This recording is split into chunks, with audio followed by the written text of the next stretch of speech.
All right, everybody. Welcome to the live stream. Sorry for the delay. Um, you're back with Unlock the Book Club. We got Zach, KC, Kenny. We got Haven in chat tonight, and we're talking Sekou Toure, Women in Society. So we'll probably only be going over the first 50 pages or so of Women in Society. But before we get into that, I wanted to show y'all a short little video about who Ahmed Sekou Toure was and his philosophy on education, politics, and then a little into his life. So the video is 5 minutes. The guy talking is a little hard to understand, so I got the closed captioning on.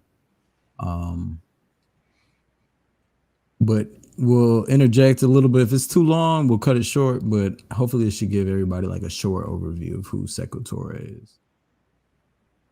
How's that, Haven? Is your audio working? Okay, I'll just start the video.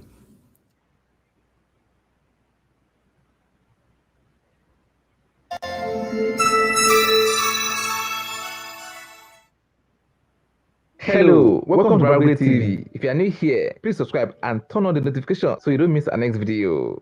Biography of Ahmed Sekou Toure. Ahmed Sekou Toure was one of the Guinean foremost nationalists who fought for the country's independence from France. He became the president of Guinea in 1958 and died in office in 1984. 2 years after independence, Toure made his party, Parti Démocratique de Guinée, translated as Democratic Party of Guinea, PDG, the only legal party in the country, and ruled from then on as a dictator. Elections were conducted without any opposition, where Toure won unopposed 4 terms of 7 years each. Under his rule, he was alleged to have exiled or imprisoned those who criticized his government, killing about 50,000 people under his regime, going by the mass graves found in 2002. Born on January 9, 1922, in a village called Farana into a Muslim background in the then French colony, Sekou Toure was one of 7 children of Alpha and Aminata Toure, who were farmers. His great-grandfather was Samori Toure, a great warlord and emperor of Wosolu Empire, whose territory covered Guinea and Mali and reigned till he was defeated by the French colonialists in 1898. Toure started his primary education at a Quranic school in his hometown and moved to a French lower primary school in Kankan. In 1936, he joined the Georges Poirez Technical College, where he led a student protest at the age of 15 because of the quality of food in the school and was expelled. Being out of school, Toure then joined the labor union and began studying the works of Karl Marx, Vladimir Lenin, and others. In 1940, Toure got a job as a clerk in the Compagnie du Niger Francis and also registered for an examination that would enable him to join the Post, Telegraph and Telecommunication Services (PTT). After passing the course, he was employed at the PTT as a postal clerk in Conakry in 1941. That same period, Toure started networking with the French General Confederation of Labour, the French Labour Union. Some quarters believe that it was during his time at the PTT that Toure first became politically active. He formed the Post and Telecommunications Workers' Union, SPTT, in 1945, the first of its kind in French Guinea. In 1946, he became its general secretary. It was that same year that he and some people formed the African Democratic Rally, an alliance of political parties which had affiliates in other French colonies across Africa. Parti Démocratique de Guinée, PDG, was formed as a section of the African Democratic Rally with the aim of decolonizing Africa, and in 1952, Toure was elected its Secretary General after their alliance with labor unions. In 1953, he achieved his greatest feat as a labor leader when he led the longest worker strike in the then French West Africa to implement new overseas labor code. The strike was 71 days long. That got him elected into the French Communist Party's Confédération Générale du Travail, meaning the General Confederation of Labor, CGT, as one of the 3 secretaries general in 1954. In 1956, Toure became mayor of Conakry and Guinea's deputy to the French National Assembly. He used his positions to criticize the colonial government negotiating for the independence of French African colonies. In 1958, there was a referendum sponsored by the French government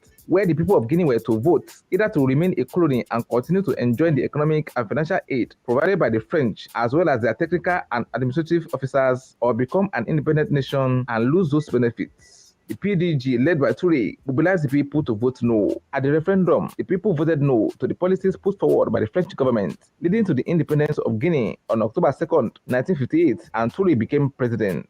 Upon becoming president, Toure in 1960 declared the PDG the only legal party, although there was no other party than PDG before that time. He began his first 7-year term in 1961 and ruled for 24 years, winning the elections conducted in 1968, 1974, and 1982 unopposed. In his terms as president, his policies were strongly geared towards Marxism, with centralized economic and political plans, and the nationalization of foreign companies that made him win Lenin Peace Prize in 1961. But in 1978, he renounced Marxism, reaching his stance with the West. Most of his economic programs were criticized, as well as his failure to install democracy. That led to his famous statement that Guinea prefers poverty and freedom to riches and slavery. Toure believed the only way to pay back the colonial powers was to cut off ties with them. That made him cut his country's ties with France between 1965 and 1975, but maintained relations with other socialist states. The then French president, Valéry Giscard, had to visit Guinea to reconcile with them in the first ever state visit by a French president. His main allies were Kwame Nkrumah of Ghana and Modibo Keïta of Mali. And when Kwame Nkrumah government was overthrown, Toure granted him asylum in 1966, honoring him with the title of co-president. He died of heart attack on March 26, 1984 in a clinic in Cleveland, Ohio, and Prime Minister Louis Nassana Bivugui replaced him in acting capacity. But while preparing for the election, the military took over in a coup led by Colonel Nassana Conte. Toure was a Pan-Africanist leader and spoke against colonialism. He was in friendship with American activists like Malcolm X and Stokely Carmichael. He married Andre Toure and they have 2 children. What's your take on Toure as a Guinean politician? Let's know in the comment section. Will it be ridiculous to subscribe to our channel? If no,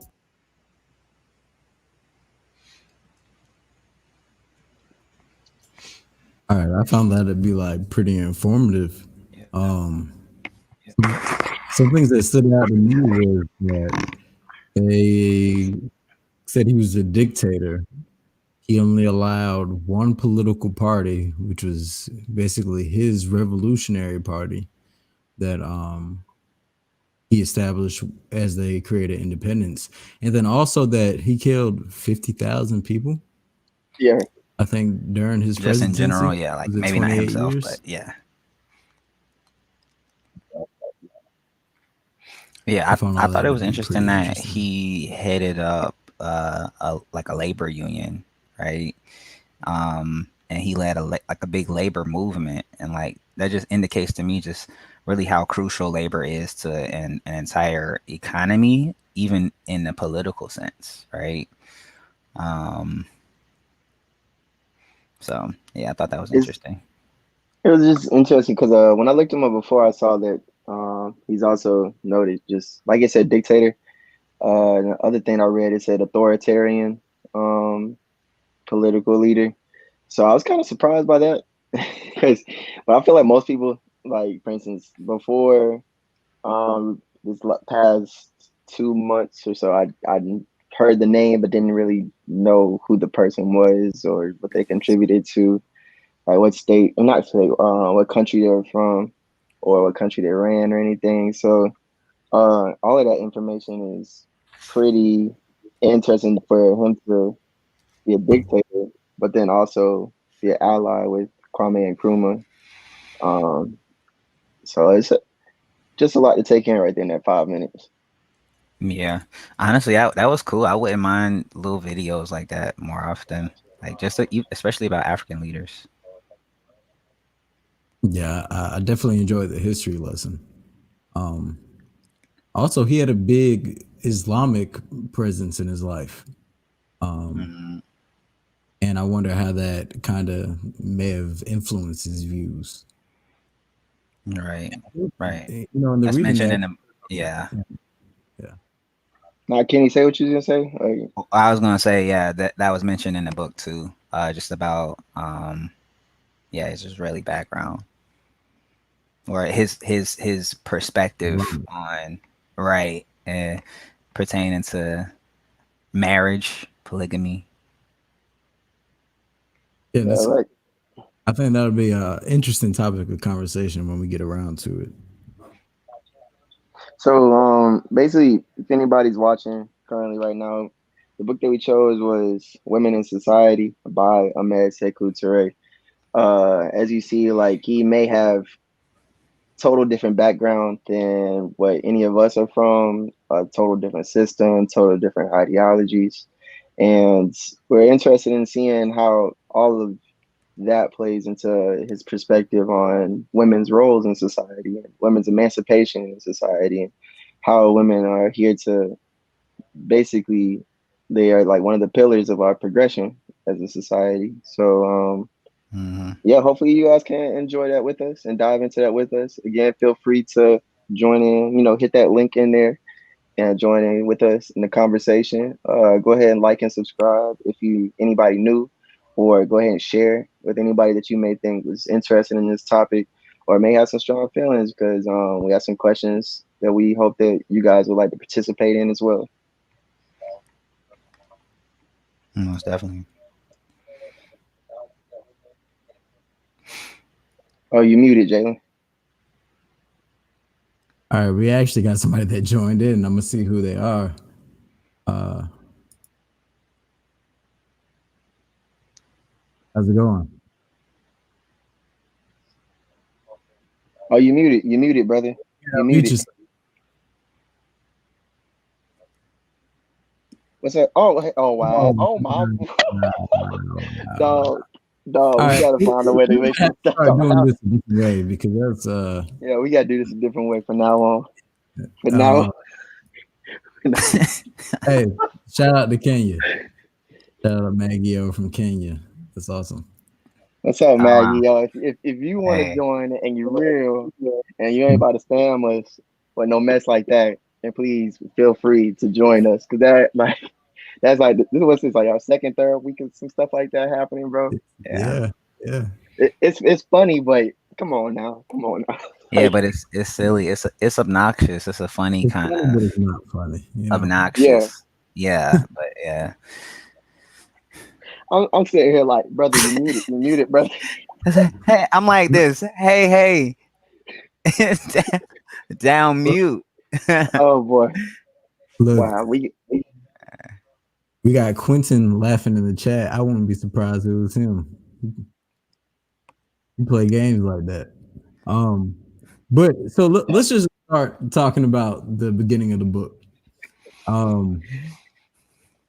So he starts off talking about how in a matrilineal society, the women played a very social and political role, but with colonialism came this patrilineal society that kind of overtook that and diminished and devalued women's role in society. Do y'all have any thoughts about just the very beginning? Marcus said unlocked on went XXX. Yeah, we about to have to put like a little parent discussion man. on our videos or something. But I would like to actually just discuss that term that you just now said, matrilineal, and discuss, like, obviously if you're familiar with like paternal, maternal, you hear the similarities. So it's just saying like patrilineal relatives identified by tracing descent exclusively through males from a founding male ancestor. Matrilineal, the inverse, relatives identified by tracing descent exclusively through females from founding female ancestry. I would like to say, just genetically speaking, I know I've discussed this before with you guys, or talk about getting our African ancestry done, not the 23andMe, not the ancestry.com one, but the African ancestry, where it actually gets all the way down to like your tribal lineage, or what we would call tribal here, lineage. And it just traces your maternal, even though if you use your paternal DNA, it's still, as we know, it goes by the Y chromosome, which is the mom. So that paternal DNA is still going to be my dad's mom, not like going off my dad's DNA. So I find just in the sense of how we starting off with matrilineal and patrilineal, how genetically it's all about the woman, if you're trying to figure out your lineage. And we were born from women. Exactly. Like, I mean, like that's pretty big to me. I think he brought up some compelling points throughout the whole book, just showing how biologically it makes sense for you to follow by the woman. Like he talks about how the roles that men and women play during childbirth, and he brought up the point that a man can never see the child, but a woman never can face that reality. Like there's no way a woman can have a child and not know her child. But I think he Very does a true. really good job in that. I think here was a book I was reading where it talked about that, where it was like that was the like how biblically people like to say like since Eve bit the apple and now the period and having all those like how it hurts and everything, having to go through labor and all that stuff is like the It's woman's painful. punishment. Yeah, Mhm. saying that that's woman's I don't like that historically. I hope nobody else agrees with that. Just being the woman's punishment, like you should never have that in your thoughts of something happening years ago, and now your God is saying, "Yeah, woman, you screwed up now for eternity. All your lineage got to go through this." But just it said like in that book, I had to figure out the name again, but it was talking about how yeah, that may have happened to a woman, but now man can never know if that's really his kid. Like woman can, well, we can't. Like so, that's like positives and negatives to everything, But not just putting it on the woman, but like, nah, you don't even know if that's your child. At least historically, you couldn't tell. Yeah, yeah, very true. But I do want to dive in with y'all because like the point that you mentioned, Jalen, just and Zach, you kind of accented that very well, just explaining matrilineal and patrilineal or patrilineal, just like the transition from the two between the two, and usually in matrilineal societies, the women's take on roles, and Toure talks about this, but the women take on roles that's more than the gender roles that we've reduced it to in America, in a patriarchal society, in a patrilineal society, right? So I think it's the distinctions we're making right now, are relevant to realities we see, which also Toure explains, I guess, our transition from matrilineal, when women had political roles, they had bigger social roles, they were heavily involved in organizing society or organizing communities, right? Leading communities, nurturing communities, educating. Like the women were looked to for these roles. The women really held it down. They held down, you know, societies and tribes, and that was largely because they were matrilineal and they were successful in doing this. That was the norm, right? And he says that in Guinea too, and that's why he talks about their role, women's role in the Guinean Democratic Party, right? And it's like, okay, that's the importance of like women leading and being in matrilineal roles. But like you were saying, Jalen, that imperialism and capitalism and the conquering turn turn societies upside down. You know what I'm saying? Like, and really made it tainted a matrilineal society with an imperial logic that became oppressive and patriarchal. That's what I'm trying to say. Word, I want to actually tap into Maggio's question. She asked, have we considered the difference between patrilineal and patriarchal? And That's I a good think point. That's a there's a good point. distinction between those two terms. Yeah. So, from my understanding, patrilineal is how you trace somebody's ancestry, correct? And that or in like inheritance. Or inheritance as So well. Okay. yeah, And then patriarchal is kind of It more of more like, has to do with power structures. yeah. So I would say like an example of this. For instance, like Los Angeles Lakers. If you're a Lakers fan, you already know who Jim Buss is.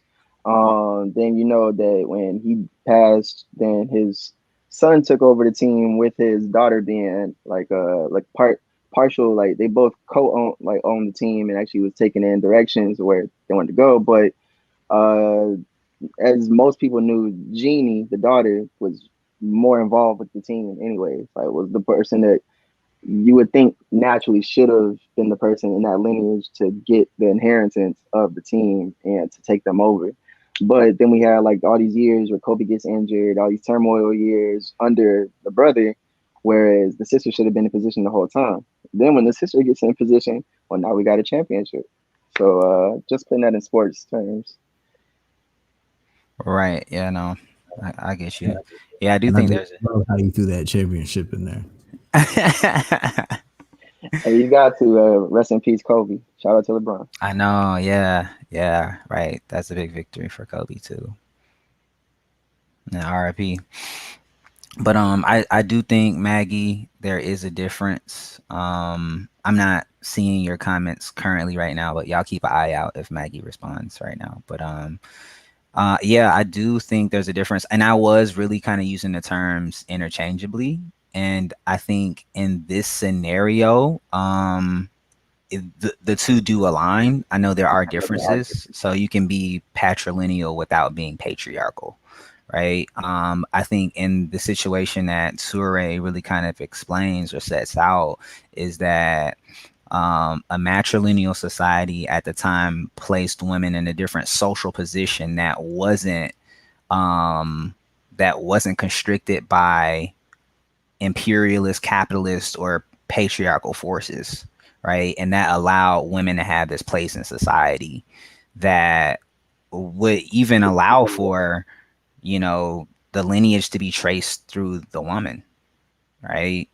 And in the instance of like capitalism, it's oppressive forces on people, on men, and then what that oppression on a people does to a relationship in the case of marriage and even your lineage is it makes it patriarchal and patrilineal, right? So I think that's a good point to actually make a distinction between, but I do think the two are aligned in this situation that Toure sets out. Yeah, this actually reminded me of the difference between Western societies, or Western societies' form of slavery, and Islam with slavery, or Middle Eastern with slavery. It's over there. If your mother, I believe it was, if your mother was free, you were free. No, if you were the like, okay, my bad. I think I mixed that up. Let's say the dad got with the enslaved woman, had the child, you were free. Whereas here in the Western society, no matter what that rapist slave plantation owner did, like that child, based off of what Congress has said, could never be free. So it was a little difference in that as well, and just I guess understanding like maternal there, you can be free. Maternal here, you're never free. And so just another relation that made me think of. Hmm. I think it's called hypodescent, I want to say. When I guess the way they look at your lineage is through, if you have like one drop of black blood in you, then you go with you're in a lower class or lower descent, than if you were just purely white. So Haven asked a question. He said, for the woman, do you think marriage is beneficial? At the bottom of page 6, Secretary talks about how women are objectified as a transferable good. And she also says, it mentions how women are inherently considered the slave of a slave, which is kind of a point that I wanted to touch on. And I found that interesting because with colonialism and slavery, it just kind of pushed them to a lower rank in that caste system than it would have beforehand. And they were kind of subjected to like the will of men. Right. Mentions are inherently considered. Wow. So yeah, I didn't necessarily read it that way. Maybe that is what Toure is saying. I'm not sure, but the dots that connected for me was like, oh shoot, like this is the product of another problem. You know what I'm saying? Like it's a problem in itself. The fact that a woman would be a slave to a man, period, in any situation, that's wrong. But it also pointed out for me that, oh, the slave of a slave. So the imperial type of slavery affected a familial and a relational type of relationship as well. Right. And I think Toure constantly throughout the book makes allusions, and he alludes to women fighting a battle for their equality and also for their people.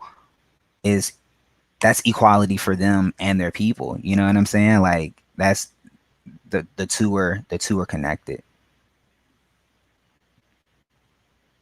So as far as like transferable merchandise, Haven actually sent me a video a while ago where it was actually one of those, videos where you do like a little prank where people walking up to people asking questions and, seeing what people's reactions are going to be, right? Well, in this video, this guy walks up to this couple and he asks, he's directly looking at the male, not even really acknowledging the woman, and saying like, how much would it take for me to go on a date with your girl? And I think he continues to go up until like, what, maybe like 10,000, 30,000. Like he gets all the way to like 30,000.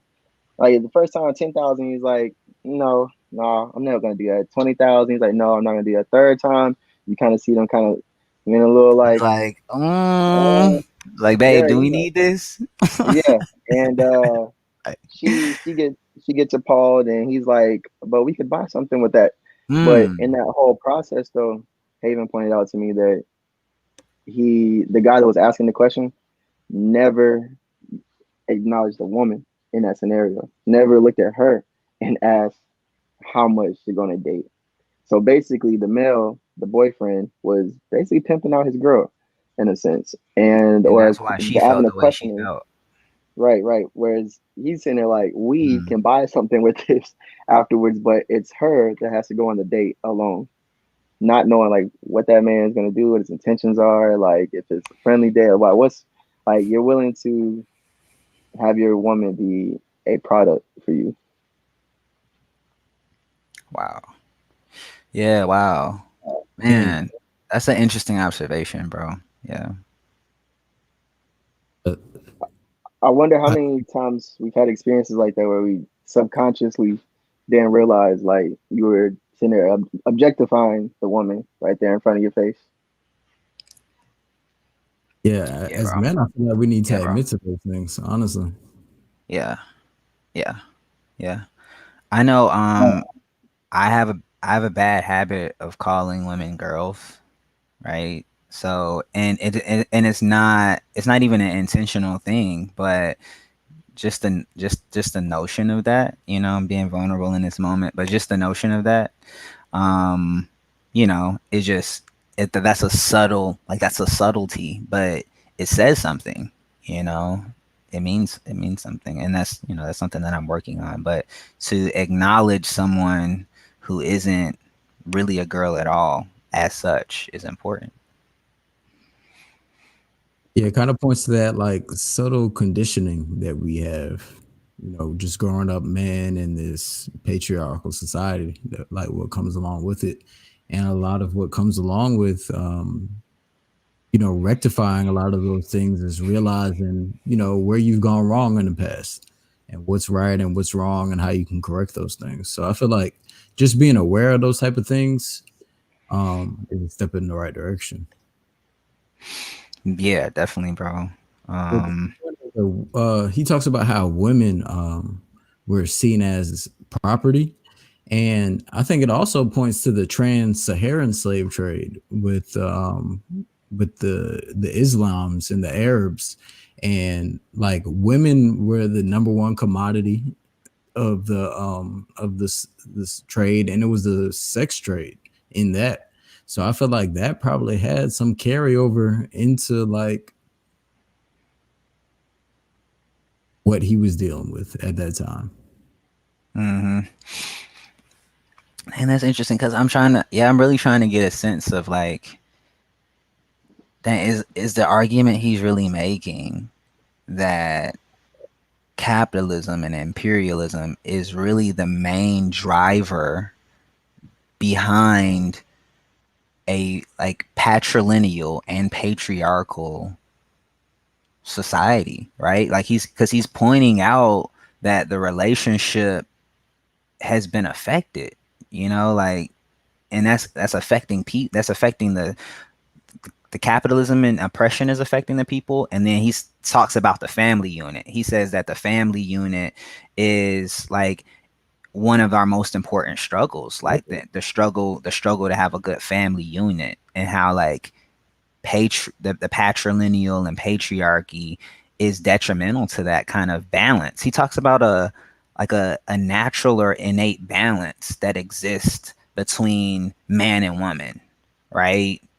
And capitalism is affecting like that. The capitalism and the patriarchy and the way men think about women, and then the way that women think about themselves because of that, is like detrimental to, one, the family unit, and then two, I think he's making the bigger argument. He's definitely making this bigger argument that, oh, like this is directly linked to our liberation. Like women's roles and the power structure that exists there, and then the power structure that exists between, white oppression on Black people, or capitalism's effect on Black people. Did y'all get that? It's very clear how like all that stuff is connected. Like how if women's freedom isn't achieved, then the freedom of what he calls the people will never be achieved. And I just want to pull up this quote that I saw on page 8, or I think page 10. Tell me if y'all can see that. I love that you brought that up, bro. Yeah, I was gonna do it earlier. I didn't know if it helped. Yeah, man, this freaking helps. But an indisputable truth is that the freedom of a people is not measured in terms of the rights acquired by a fraction of this people. It is valued through those acquired by the individual, irrespective of his race, sex, religion, degree of learning, or his fortune. Just as the freedom of an African woman cannot be waged and pursued outside the context of the struggle of our people for the liberation and emancipation of our continent, so the freedom of Africa cannot be effective if it does not lead concretely to the liberation of women in Africa. So you can't have one without the other. Mm-hmm. Mm-hmm. Exactly. It's interesting because can you have freedom within a patriarchal system then? Because I see Maggie touched again saying patriarchy existed pre-colonialism / capitalism. The latter solidified, institutionalized, and normalized patriarchy. Okay. So it's like, can you even have freedom in this system? Because I know he basically hits that in another section, but I'd like to hear some perspectives first. I don't think so. I think if somebody's oppressed, then you're not gonna have freedom. He talks about later in the book about how that for a society to be happy, there has to be like equality and solidarity amongst all types of people in the society. So if it's not that, if it's patriarchal and men are above women, then I think it's going to be messed up. Like, I don't see freedom in that society. So, so Maggie's making a really good point though. So, adding on to what I guess Toure is saying, it's like, I want to know, I mean, why does patriarchy exist? Like, why, if it existed pre-colonial or capitalism, like what justification was made to get us there? I remember one thing he talks about in the book is how that, like, way prior to his time, he talks about how when people changed to more pastoral type of living, where you know, men kind of took on the hunting roles, and we started using and domesticating animals to like farm into the land. Women inertly stopped becoming like producers and more of like housekeepers and educators.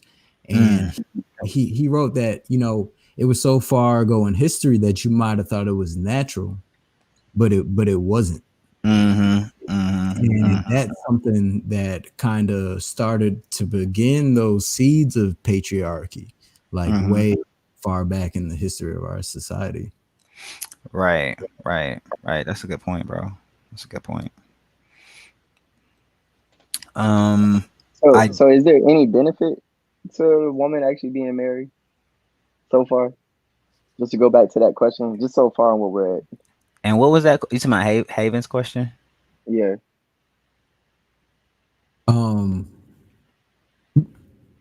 She directed it towards women, so I kind of wanted to have a woman answer before I gave my input. But I think it depends on the specific case. Like, I'm not.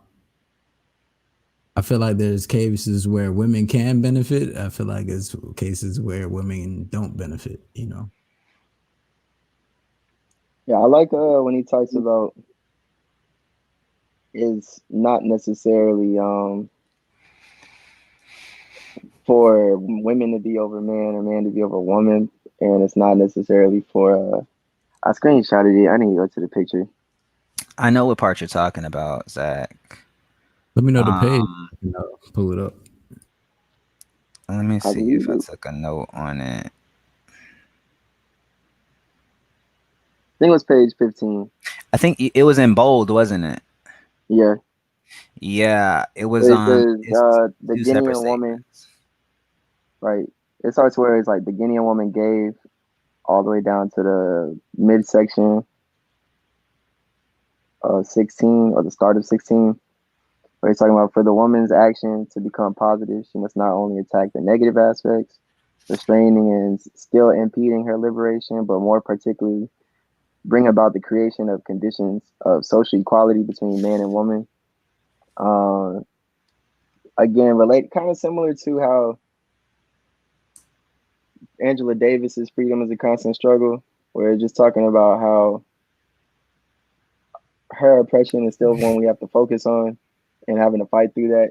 She said, if marriage equals some form of I can see that. Yeah, I think that's for both. Yeah, I think that's on both sides, men and women. That's the kicker for me though. It's like I try to think of like marriage originally was just to put wealth together. So it's like if you're not necessarily doing that, you're not necessarily going by the original reason to even marry. Like we marry for love now versus the financial aspect of it. Not realizing it's still a legal contract. It's still a contract. Like I believe you said it before, Kenny. Everything here is in contracts. So it's like, how do you go into something that was set up for the game and the system without actually playing it that way? So I can co-sign on that to some extent. Like if marriage equals that economic freedom, yeah. Because if it's the opposite, you're gonna be in turmoil, unhappy, and he has a whole paragraph where it starts off talking about with misery. Like we're not gonna be able to progress in that type of environment. Yeah, and I think even reading Toure, it kind of opens my mind up to a different meaning of, like, I guess a marriage, or even like men and women's roles, period. Right? It just made me think about it a little bit differently, and I think about it in the sense of like, I think it yeah, marriage can provide economic freedom or wealth, but like in the sense of like, in a real sense of partnership in life, just think about like me getting what I need also means you getting what you need, period. that helps us out, and it's, it can also be economic, you know what I'm saying? And like, like, boom, marriage, family, village. You know what I'm saying? Like that's kind of how I'm thinking about it. Yo, yo, Maggie, join us in this conversation. It seemed like you done read this book. All right. Yeah, you got some insight. You I not I'm a I don't want to sound ignorant or anything, but assuming based off of the name, and I'm assuming this is a woman, so therefore, we would love to have that perspective actually in here with us discussing this. So we're not just contributing to silencing women's voices and only being three men talking about women. Very true. So please link up with us or anybody else that would like to. And if you don't know how to join in the chat, right in the description, there's a link and it says join the live discussion. You click that, you can come in with the video camera if you want, or you could just come in with your audio. No pressure either way. Right. But, Yeah, like if you undecent or in a manner that you don't want to be on the screen or Just join anything. with the audio. Yeah. But I wanted to talk about. Hey, she did read the book. She did read it. Yeah, well, what's her perspective on some of this? I know she's giving it, she's adding it, but I want to know more in depth. I think that's why Zach wanted you to come in. Yeah, we need that perspective. Like we never walked a mile in your shoes. Yeah, that's true. Maggie. Oh, perfect. That means if it's 3 a.m. in Kenya, that's perfect. That means you It's up in 3 the night owl. She's up in the night owl. Maggie is listening to us in the wee hours, man. That's so cool, Maggie. Thank you, Maggie. There's love. Maggie, thank you, Maggie. So I see Hayden another question here where she says, what do we think about the practice of polygamy? If you're in support, are you comfortable with the idea of 2 men and 1 woman? She loved bringing that up. Okay.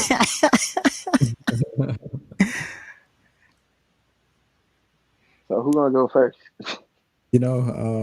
Wow, this is gonna become a grill the dudes situation. I am not against the practice of polygamy. I think if that works for the people involved and it's a equal beneficial situation for those people, whether it's 2 men and 1 woman or 2 women and 1 man, or however you may want the dynamic. I think people should be able to do what works for them. I don't know about governing whether somebody can marry 2 men and 1 woman or et cetera. If it works for them and they want to do it and there's there's nothing bad going on in the relationship, like nobody's being oppressed, then I don't see why not. What you think, Kenny? I thought you were gonna, but honestly, yeah. I basically agree with Jalen. I know of situations where I feel like polygamy could work, right? But I don't think it should be a mandate, and I don't think it should be regulated or governed. That kind of union should exist between people who believe the same thing, who it aligns with. Same with polyamory or monogamy. If you're on different operating systems, it's bound to not go right. If I'm thinking monogamy and you're thinking polygamy, we're not on the same page, right? That union should be between people who should be united, and that's people who are on the same page about it. But yeah, I definitely think it has benefits that I know that I haven't even fully explored, right? And I think a lot of people, myself included, probably get caught up emotionally first, and that's still what you're thinking about, and trying to get past yourself emotionally to even entertaining the concept of multiple people in a relationship, because that doesn't, maybe there's two men and 1 woman, you know what I'm saying? Yeah. What if it was multiple men and a few and 1 woman? You know what I'm saying? you know, we're thinking about it in the sense of like it's one man and multiple women, and maybe I guess that's the traditional sense of polygamy. But you know, what if it was, you know, multiple men and one woman? You know what I'm saying? I know that that's actually kind of wild to think about, but you know, I have. Is that wild just because you are a male? That's probably, And it's yeah. interesting. And I fully accept that. I'm just, yeah, that's like that's part of like my emotional bias, you know. And I think that that does come into play when people consider, you know, whether polygamy or not. I think, and I don't know, but I don't know if, what am I trying to say? I don't know if it is an easier decision for a man to make or easier decision for a woman to make. I know it's easy to assume as a man, like, oh, you know, what's in it for me? It's easier to think about it like that. And I don't think, and I think what Surrey also really kind of brings up is like, it's more than about that. You know what I'm saying? Like, it's not just, it's not, because he actually explicitly makes the point that, hey, like, you know, like polygamy wasn't the result of what did exactly say? Um, Actually, I think you're talking about right here. if you're about to bring this up, this is perfect. Yeah. Right. Yeah.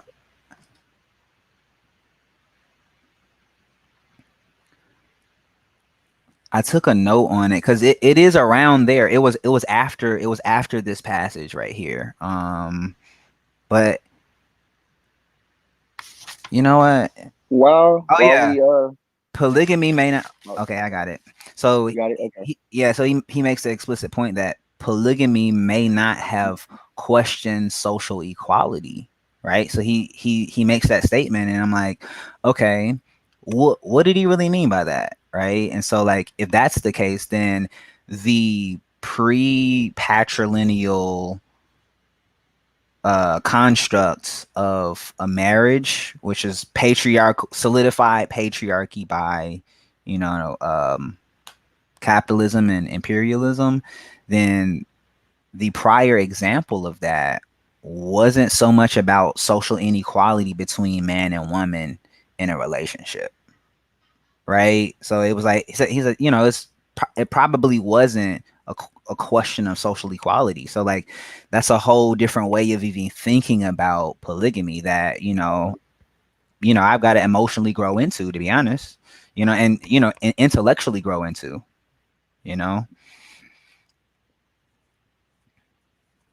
So I would say for myself, I agree with y'all. Like if it, and I agree. I also agree with Maggie in the comments as well. Like if it's still up to the same patriarchal standards, then it wouldn't. I don't see that being beneficial.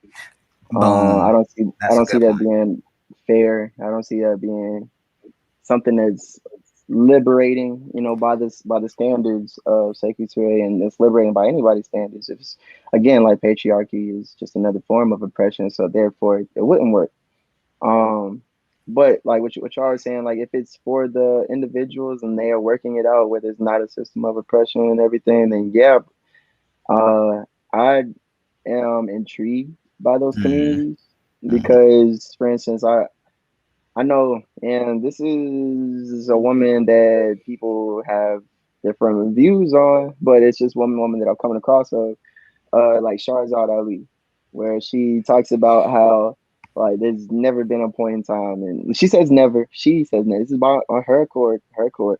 There's never been a point in history where the black man's only doing one woman. But in as we know from like it's talked about in this book, where like reason why that even started, polygamy even started, was because all the women were being taken away. Or not all the women, but yeah, all the women were being taken away. So like dynamics were changed, like so social dynamics were changing. Like you have different demographics now. Like if you in a certain country where you have a surplus of women and less men, and vice versa, then there's probably going to be some type of dilemma there. And it seems as though in this society they chose polygamy to continue the progression of the family. I see here Maggie says there's no serious and dedicated feminist moral practice to the relationship. Whichever arrangement it is will be inevitably conservative and patriarchal. I would like to Right. ask, are you what would you say feminist or would you say womanist? I understand that there is a difference where a womanist seems to put more of the black woman's perspective into play, where feminists historically put the black woman on the back burner. And not to put you under pressure, just a general question. Um, but I'd also like to talk about how, like, historically, we're one of the only species that focus on monogamy. Um, is there benefits to polygamy or polyamory? I can see there being benefits myself with the way the system is set up here. So if you actually have a whole team of people working together and working economically together, it becomes easier. Whereas if it's just you and a spouse and you're playing an individual game, and it's kind of hard in this type of society. Um, Hmm. That brings up another point though, is that I want you to remember what you said right now, because I don't want to take us away from that. But it's making me think about something that I do want to mention. And I guess like it's really just kind of the imbalance that comes with like, relationships. And even if you think about dating or you think about the expectations in a relationship as far as gender roles go, um, and how like there's a real imbalance that's really throwing off the real meaning of like partnership, right, in a relationship. And I know he Toure mentions this. He said that, in this distorted version of relationships, that, man is expected to be the have the main responsibility of the family's destiny, right? And I got to thinking about that, man. And it's like, what does that really mean? And, I think in some levels it addresses, you know, the expectation that comes with patriarchy, right? The man should be the provider in this way, but the argument in this pursuit for liberation for African people, the black people, and for the family is that like there's a shared responsibility. Both man and woman are highly capable in a partnership to provide for their family, to provide for their village, for their community, and ultimately their society. Like it's a shared, and he talks about, in even in the Democratic Party, the Ghanaian Democratic Party, that the women were the trailblazers. The women were the ones realizing like, oh wow, we have a specific role in this. You know what I'm saying? And that's our place in this. You can't diminish that. Like that's a powerful statement to me, and just thinking about how that challenges the entire notion of partnership or relationship, you know? exactly. And he talks about how like the woman, a politically charged woman fighting for her dignity and her equality, is a revolutionary force in itself. In So itself, he said he that. talked about how his enemies would call his party, weak because it was full of women. And he's Mhm. like, "No, what you don't understand is the fact that my party is free of women, so my party is radically revolutionary in its essence. So like they're gonna bring about change." And a little later on in the book, he talks about the head of the household, and he kind of like talks about how it's BS because he says the woman is Wow. the essential link between procreation and in most societies also in charge of education amongst Mhm. other family functions. So how is the man the head of the household out of nowhere? You know what I mean? So they create the lineage of the family and they also educate the lineage. So I just found that to be a very interesting point. Mm-hmm. What the part that you just now said about the woman's very essence of just liberating herself is revolution. It made me think of like, okay, revolution is just a form of change. So women's liberation is revolution, change. In the book, what's it called? The Way of the Superior Man. And this is not necessarily when it says man, it literally is talking about like humanity, and it's just an older book. But it even talks about in the beginning of the book, don't get caught up on masculine and feminine, meaning man, woman. Just focus on that being like the essence of masculinity and femininity. Where in that book, he says that like feminine energy is change. Um, and I believe I recently came across a lecture where somebody said God is change. And like the only thing constant about life is change. So it says God. They were saying God is change. Well, we also say God is the black woman. Like black woman is God. So like it's like a full circle, where it's like when women in a revolution, or if they're a liberation, it's change all the way to them being changed themselves. They are that force of change, that catalyst of change, that piece that makes anything possible. Man, that's making me think about something. So like, I know I told y'all I've been gardening lately, but I realized that yes, it's a partnership. Yes, yes. I realized that okay, two things actually. So that I think Torre is writing this in the context. I think this book did this book come out in 1980? Was it published in 1980? Yeah, somebody can fact check that, but or So I I was gonna say will. in the beginning, I believe it was saying that it was originally like a pamphlet for the Women's Revolutionary Union. I saw that. I saw that. Yes, the Women's Yeah. Revolutionary Union. So it didn't Yeah, necessarily have the time that this book was made in it. Like it wasn't. really. So it's with this being like more of a pamphlet, more so than a book. We don't necessarily see where it says like the publishing date in this PDF.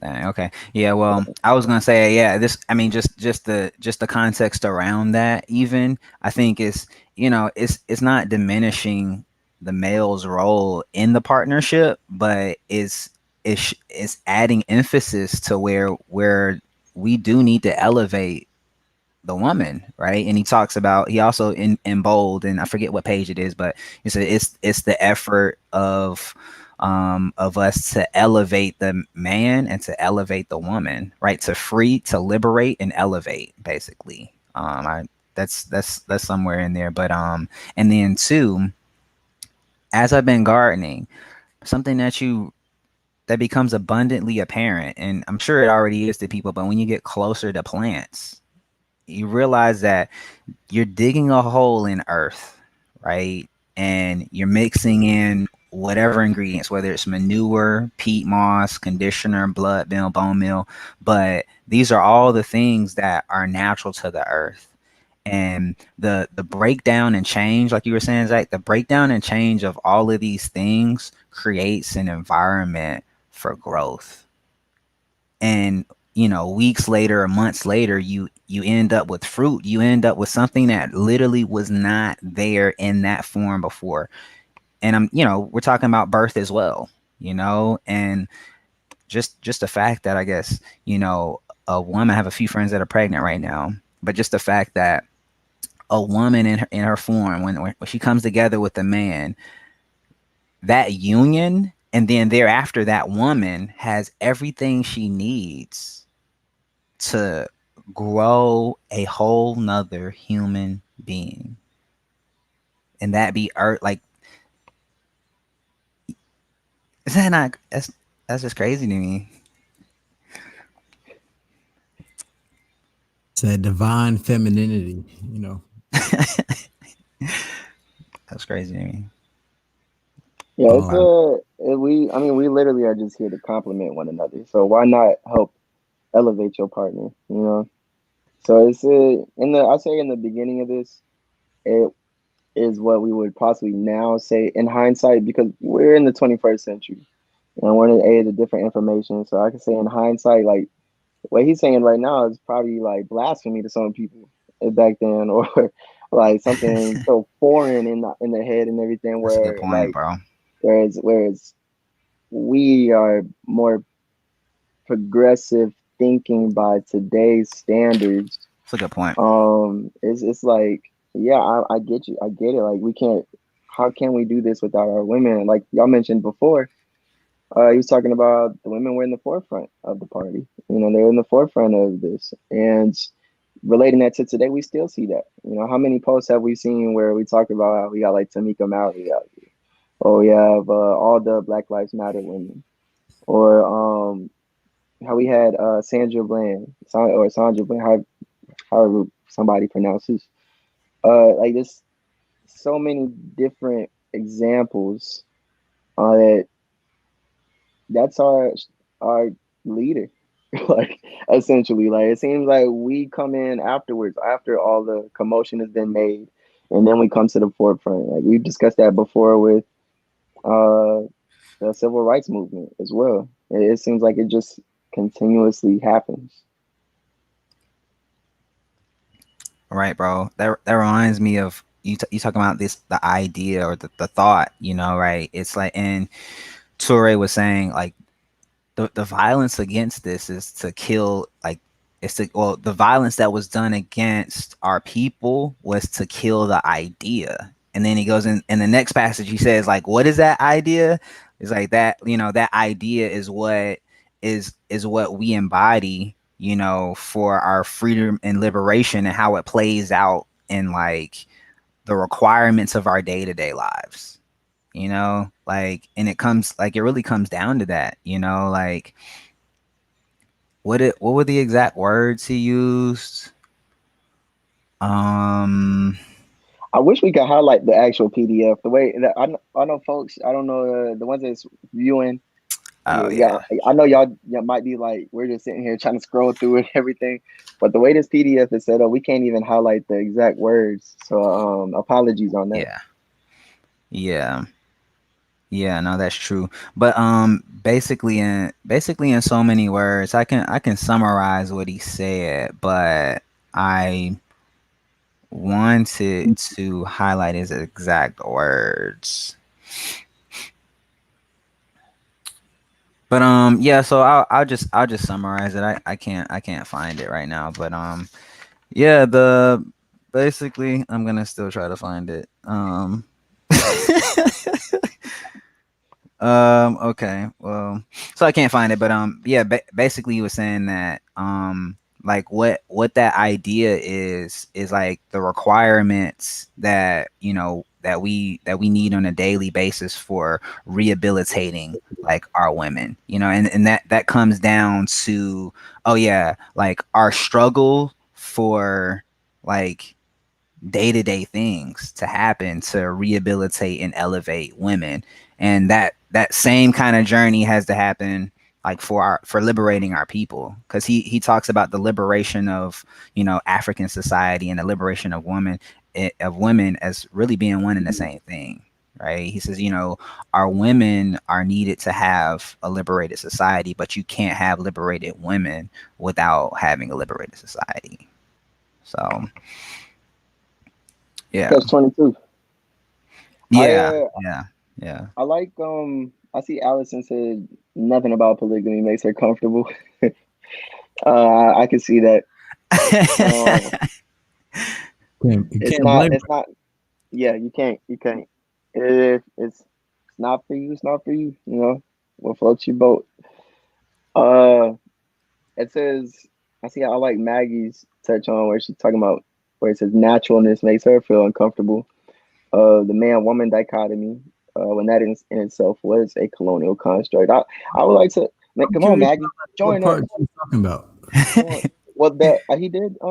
We actually brushed up on it when he talked about how we naturally moved into these type of social constructs for a man and woman. But what I got from that part was he was saying that even though it might have looked natural, appeared natural, right? Be natural, but it wasn't natural. That's kind of what I got. but it might Yeah. be another part that she's talking about that I'm not thinking about. Oh, Maggie, come on, Maggie. It's- Yeah, this I would have to. Meg, Yeah, come on, Mag. Um, Is that about to pull but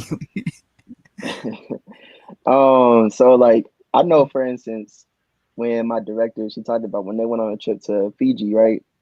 And realizing like, yo, oh dang, all these people over here, they look black too. So then she started talking to them about the culture and everything. And one thing that she mentioned to me was how over there, if let's just say, let's say in our society terms, like if you were a man, yeah, you would be pushed towards more masculine things. Like as a boy, like you grow up, blue is the first thing you see, you know, then everything you're pushed towards is like action figures and stuff like that.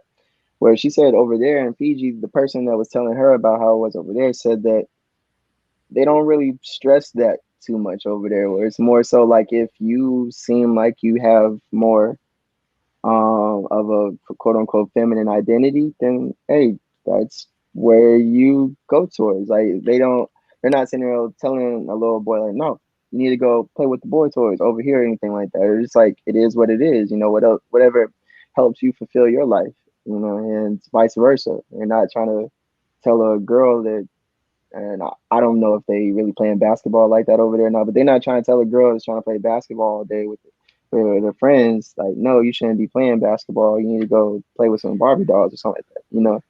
So have noticed other cultures do still exist where it doesn't necessarily play into the roles that we try to push people towards here in this Western society. Mm-hmm. Mm-hmm. And that's affecting our relationships majorly, right? That's affecting our relationships. That's affecting men's mentality for treating women. And, and I think what we see nowadays, especially like just a new age of like dating, social media, feminism, that it it's affecting women too. It's affecting how women approach relationships too, right? It's affecting women's mentality of what a guy, what a man means to her, or what relationship she should have with a man, as well as toxic masculinity. You know what I'm saying? Affecting, the way men approach relationships as well. And yeah, I found the quote again. Yeah, Zach, I was just saying that basically Oh relationship is no, affecting your yeah, that guy. But yeah, and I wanted to add too, I found that note, but Toure basically says we in so many words, we need to emphasize an awareness of present requirements and creative action for leading women to rehabilitation, solidarity, and dignity, right?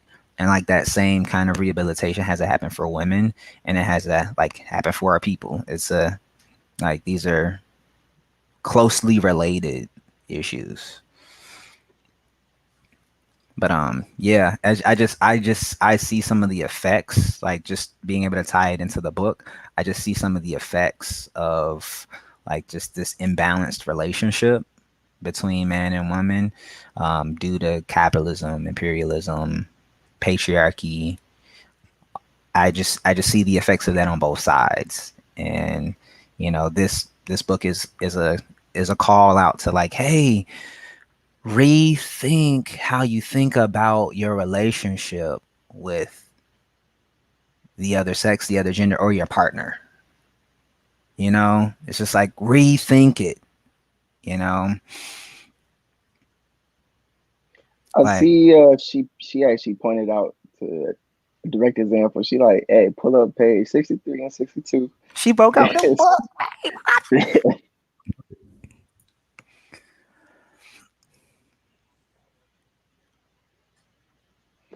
No, I like that this one has a lot of good points on it actually, because I see that it has a lot of boldness, like their own version of the highlights already for you.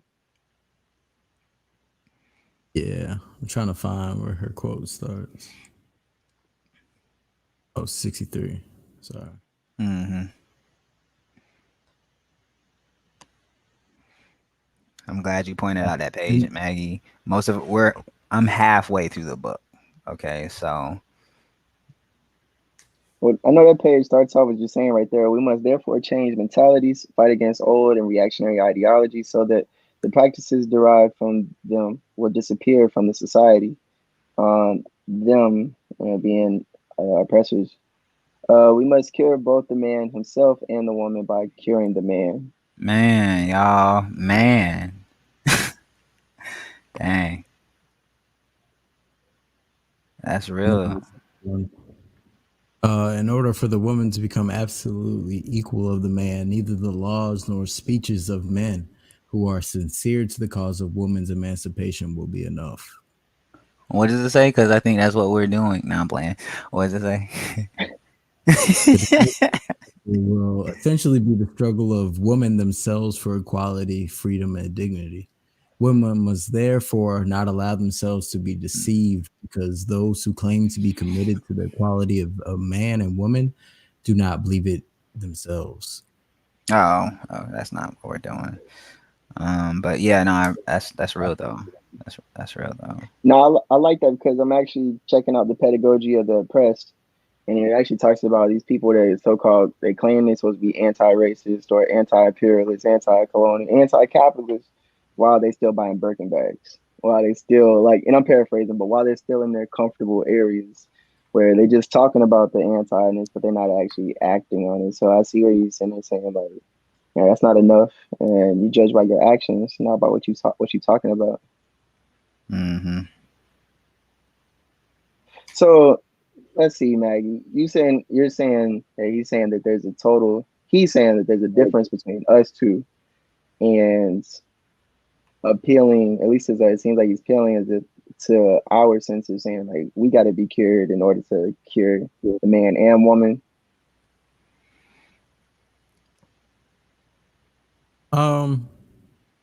I think that's what she's saying. Yeah, I'm trying to get a better understanding because I don't want to misinterpret. Either. What he said? What are you saying? You saying basically it's the man? It's the man's fault. No, I don't want to misinterpret what she's saying. Oh, the second part here. Twitter had a whole hashtag recently where it's like blame black man, hashtag blame black Blame man. black man. So And like you know, you can say it's the man's fault. it's our responsibility, but I don't claim all fault in that. Mm. It's our responsibility to change it and think differently and be different. But we're talking about the layers to this right here, and there are layers to it. So like, I take responsibility, but I can't say it's man's fault for, like, because this was passed down. This is a cultural thing. That's a learned, shared belief. You know what I'm saying? Like, and you can see it in how we talk to one another. Like, you can see it how we talk about women too.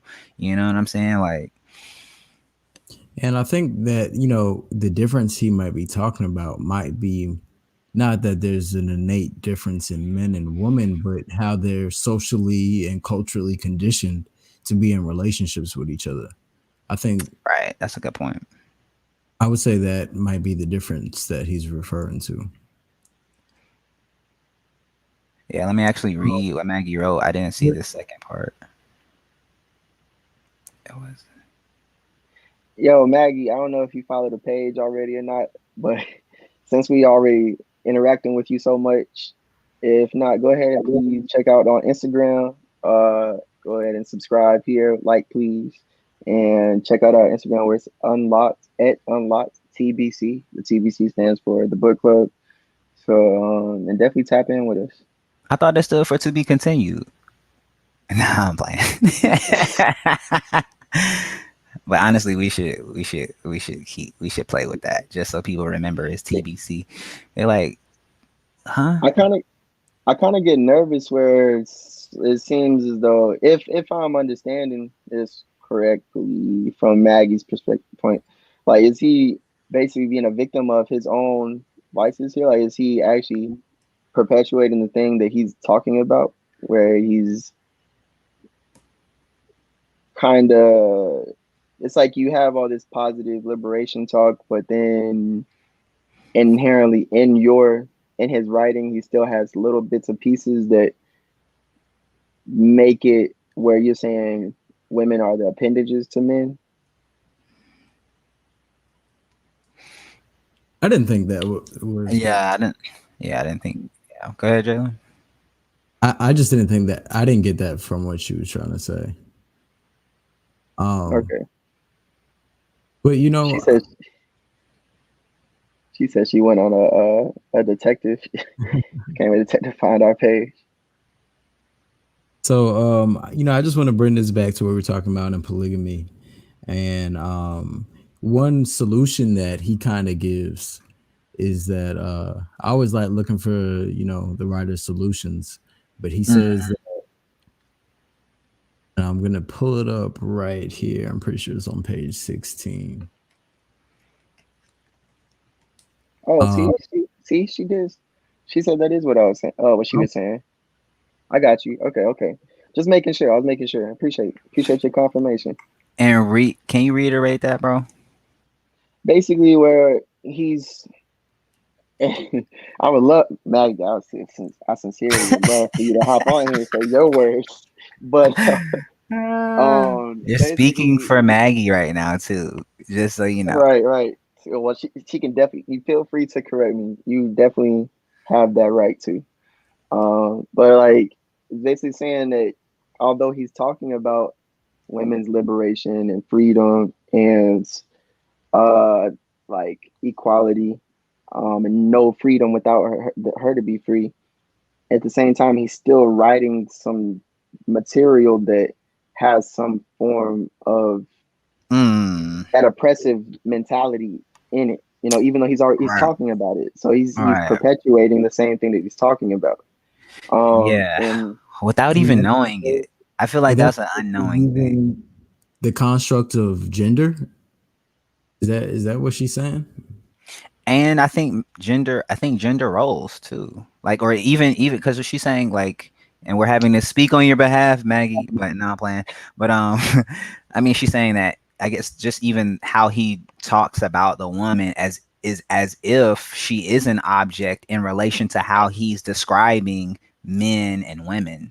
You know what I'm saying? He's trying to describe this relationship between how men should have a better relationship, or how women should have a better equality to men, but he's still referring to women as if, you know, they're objects like that need to be moved into equality, you know. I feel like though even this conversation that we're having right now is like a part of what's being talked about. Like the fact that this is the exact thing why we were like, we got to get some women on here. Yeah. Like, how are we gonna discuss this? And this is like 3 white folks coming on here saying black people need to do this. Black people, it says black people should do this, and this, and then we be sitting there on the outside looking in, like, yo, hold on, what this man talking about? Like, you know what I'm saying? So that's yeah, why I think that's why we would love for some folks to hop in and tap in. You know, he actually talks about people like us. He was like, women don't get confused about the men who like politically, you know, talk about how they're for the liberation of women, but in their homes, they still oppress, you know, women in their day-to-day relationships. And he talks about how men gotta hold, well, men and women, but just people in general gotta hold people accountable on that front. Yeah, are you talking about the part where it says cannot confuse freedom with license and anarchy in the household? Are you referring to that part, or are you referring to a different part? Yeah, I think that is the part I'm talking about. Yeah, okay. I saw that. And honestly, I saw that as him speaking to men and women like in the household. Like, yeah, this isn't a call for breakdown in all forms of, like, I guess, communication or structure that you have in your relationship, but this is a call for like equity in that and shared responsibility. Yeah, that's what I always read stuff like this and the thought of more so like, okay, I need to step up as a man, because like most leaders don't necessarily talk about what they do. They act on it. Therefore, they're just being an example of the change that they really want to see.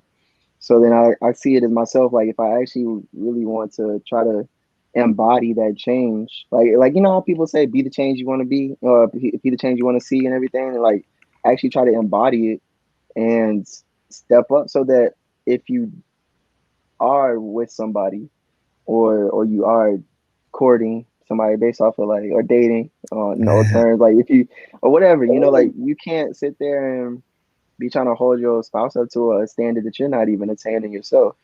You know, you can't sit there and be like, yo, hey, babe, you need to go wash them dishes. Like you don't never wash them dishes. Like, somebody, and you never touch the dishes. And you You never know, touch like the dishes. you can't be telling somebody like in public this is how we need to be acting, but then next thing you know, you wilding when you alone in public or something like that, or like in the Mm. DMs or something like that, like responding to conversations in a different manner. Like I've had my own personal growth where I'm like, oh, okay, can't send the smiley face. All right. So that might be misinterpreted. All right, so let me not do that. You know, stuff like just being that example for growth. Mhm. Yeah, and I So think that's holding, like you said, my bad. holding each other accountable. My bad. Just I was about to say what you were saying. No, I was trying to make sure you finished. And I just wanted to add that I think that happens in real time. That's why he's saying too, like, you know, women, it's up to women too to be the voice of those kinds of ideas and like a new way of thinking, like changing old ideas because we're biased. You know what I'm saying? Where it's easy to be blinded, and we see the same thing with privilege. It's easy to be blinded by how the power structure may cause you to think, how patriarchy may cause you to think and compare and even frame things.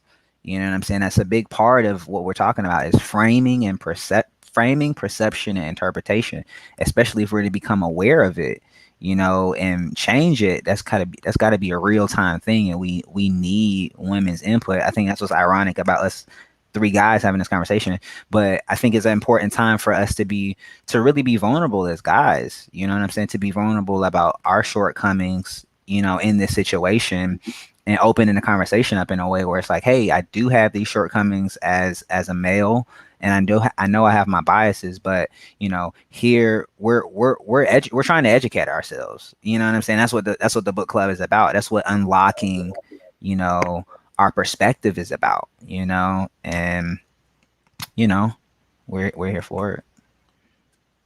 You know, I want to talk about the section in the book. It starts on page 19, where he talks about reestablishing social equality and the kind of things that he calls for in that section. So one of the things I have highlighted is he says that the woman must recognize that equally in her that she is the enemy of the emancipation of women. So like along with the superiority complex of like men, that inside women there is a superiority or I mean Inferiority. yeah, complex that comes along with that. Yep. And he in that same section he talks about how the struggle has to be started on the family level. And if in a family a woman symbolizes the disqualification of society life, then the husband is the oppressor, and you can actually see that right here. But then he goes on and he talks about how the most exploited are the most qualified to fight, and they must show the greatest disposition to fight for the transformations of society. Mm-hmm. I found that really interesting. He said like the ones that are most you know most geared to create change are the people with nothing to lose and everything to gain. And how women and like kind of how you were saying, Kenny, like men are socially conditioned a certain way, so we can't like give 100% into women's interests. Like it's not something that we're gonna be able to do. So I just found those things really interesting. He says women of the GDP must redouble their efforts and consider themselves as more responsible for their own future than that of men. So they kind of have he's making a call for women to like take responsibility of that liberation, which I think a lot of women do, from what I see. And then one of the last final points in this section, he says, revolution is a requirement of being and becoming. Women must know that as long as sex discrimination exists amongst them, women will remain mutilated, infirm, and incapable. And, I think women should understand that, but, men are the one doing the discrimination as well. So, like, I think Yeah, and that's where it takes us to, because I think, Torre really makes the connection between the inheritance of like misery and of like disenfranchisement and inferiority, and then you're right, on page 19 he goes on to say that what we've passed along in like our system of patriarchy, our system of relationship, women end up adopting and nurturing the inferiority complex, right? And it's like it plays into that. And I think, and I don't know, because I'm not a woman, but I'm trying to access just more of what I have experienced or seen. But like I think somewhere in that inferiority complex, women make pushes to challenge certain norms, but still remain in that inferiority complex, right? And that's not something that I fully know a lot about as a man, but I just think in the feminist movement, in an effort to change that, I think there's something. It's like this. This is the best way I know how to explain it. I know that, so nigger became nigga, my nigga, but some people are taking the step now to not even say nigga at all because of what that inherently was a part of. I wonder if similar parallels play out between men and women, and how our relationship and interaction has changed in that sense. You know what I'm saying? Like, to get explicit, oh, that's probably a fuck boy. You know what I'm saying? Oh yeah, I'm gonna play him, or you know what I'm saying? He can be my sugar daddy. You know what I'm saying? I'm not pointing any fingers, but I'm just saying that, or even the economic castration of the black man, and how now added pressure is put on the man to be a provider, or less is, because women are providing for themselves as well. But now look at the relationship between man and woman, right? In the sense of, okay, either it's added pressure to be an economic provider, or as a woman, I'm going and I'm doing my own thing because I got to. You know what I'm saying? That in both those situations, it didn't speak of good partnership. Okay, so you Yeah, I was going to say, well, I was going to say, I could see that just as being like, both of us need to really step up. Like, kind of like what Nate says, we got to be very intentional. So, like you were saying, like, you're not trying to point any fingers, but like, I think and we have our own downfalls as well. And I kind of hate how stuff like that can be very misconstrued on like Twitter, when you only have so many characters where you could talk about a subject or something like that. And next thing you know, where you're going from a progressive, or a chance to have a progressive conversation, to becoming very divisive. And now you got women and men bashing each other on Twitter or Instagram or whatever, and people saying, "Oh, men are the weakest link," or like, "This is the reason why like women blah blah blah," or something like that. Like, from some of the examples that you just now said, like it's entertaining, but not entertaining, because it's like, these are serious matters. Like, y'all maybe not realizing what y'all are perpetuating in the comment sections, but I don't think that divisiveness helps when stuff like what we're talking about right now can be very misconstrued. He said economic castration. So, Maggie Wait, said, say, okay, go ahead. I was trying to clarify what Zach said. Oh no, go ahead. Go ahead. Yeah, what you were saying, Zach? I was just peeping the comments. Uh, Yeah, so I want to talk about Maggie's point. She said, for example, how women are taught to fetishize violence against them by men, choking, slapping is sexy, and how men, on the other hand, are taught to sexualize violence against, women. So those are just kind of like bad cultural inheritances that we may have, gotten from our society. That's an Both men and actual female. thing. Yeah, that's an actual thing. Like as far as like, I don't know if women have ever approached y'all or presented that to y'all, but being handled roughly. You know what I'm I, saying? Like, I know somebody that would definitely come back with that or comment and say, "What if I like to be slapped? What if I like to be?"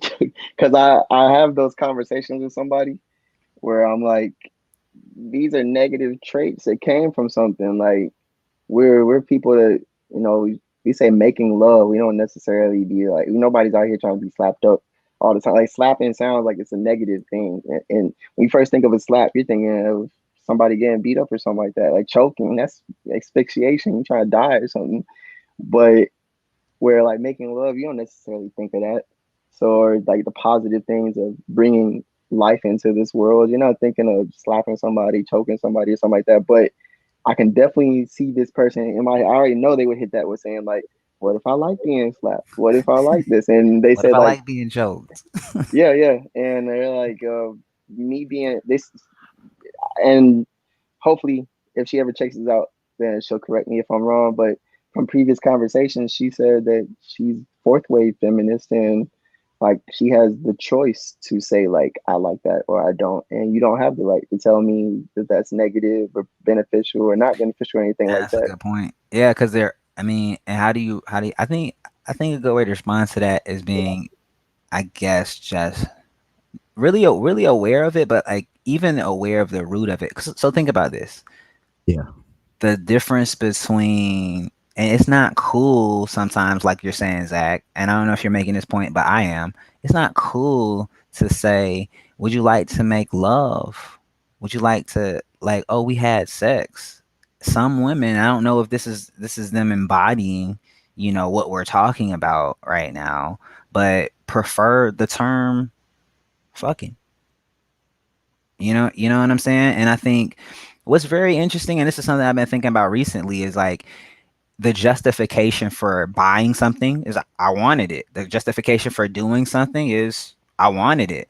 I wonder, and it's very difficult to draw this line between like what you really want and an idea that was put there that you adopted.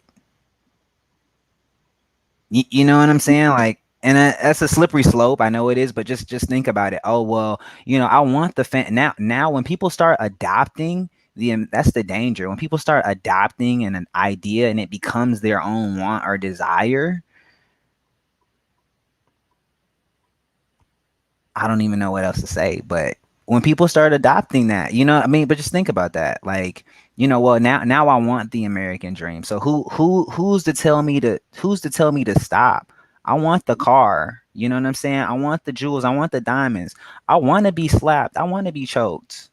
You know what I'm saying? Who's to tell you to stop it? But I mean, what he says is like it's about keeping different ideas alive, keeping the idea of real liberation alive, really peeling back the layers and getting closer to like real humanity, real truth in yourself and in your people. Like digging, he talks about the abundant well of like just African knowledge, and I think we're kind of trying to bring that to the forefront to be aware of it. So like I guess people can have a little more discernment, myself included, just about okay, what is my real like where's my actual want and where is an idea that I've adopted, you know? And with that situation, I would say like a question that I would ask her is like, I definitely think, you're enjoyed to like whatever fetish or whatever you want, you know what I mean? But I think the question would be like, why? like psychologically, like why is that something that you want? Why is that something you enjoy? Maybe it's just purely physical, but maybe there's like a deeper psychological root to it. Or and it could be biological. I don't know, maybe, but like I don't know, like yeah, I don't know. That's But interesting. you know, I like what Maggie said when she said that she would argue that those jokes are harmless and they're actually a part of radical learning. And I think that's true because, you know, like J. Cole says, all good jokes contain true shit. You know what I mean? So, Yeah, I see, Maggie. This is why you're supposed to be up in here, because what you just said literally made me think of in the classroom environment, like any child. Just another example in a classroom environment, a child can joke about me all day, but I'm the person that can write them up or something like that. Whereas vice versa, if I'm joking about them, then I'm affecting. I'm the oppressive figure in that environment. I'm the one that's actually causing them to like have self-conscious feelings about themselves if I'm joking negatively about them and whatnot. So just it's different. That's why I really like this pedagogy of the oppressed book, because it's just realizing all these different ways people can be oppressed, but it's all still in the same realm. Like I Exactly. do actually do feel it, and touching on what Haven said, I do feel that way. I do feel as though we should be correcting that behavior. That and I kind of want to just go further into that, just in our community in total. How do y'all feel? And this may be the same exact thing where like it's a different dynamic, so it can't be applied the same way. But in our community and as a collective, when we embody the stereotypes, and we say we know stereotypes are usually negative, and it's true virtue. So what do we say about like when we're actually embodying those things that are supposed to be like the negative sides of our culture? And like again, like I said, I can't see the same argument being said here, because we're literally that conditioned child in this society. Like there's other factors playing into how we got to where we are, who we are, what we are, that's out of our control. But I like to see what your thoughts are on that. Like, is that something similar, or is it something that can't necessarily be compared? Because it's like apples and oranges. What two things? The fact of like, for instance, just saying like, if we don't want women having those harmful jokes about us, then it's up to us to actually, step up and be better so that we don't actually perpetuate that same behavior that's causing those jokes, right? So therefore, like, I'm relating that to stereotypes, saying like, if we don't want those stereotypes, then we should Then step we should up. stop being a And stereotype. right. But there's another factor to that. Like it's everything is so complex. Where I'm like, is that possible? And y'all can tell me what you want. Like I'm not arguing it, because I can see it as an apples and oranges, but I can also see it as one of those things where like you can change. Yeah. Um, hmm. Let me think about that.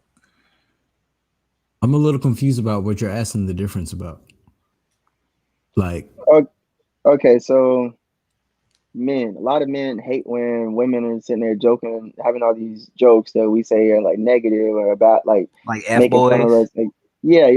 So Like a that. lot of Okay. men getting their feelings about it and be like, like women always hating on us, blah blah blah, and then they sit there and reflect it back on and deflect and whatnot.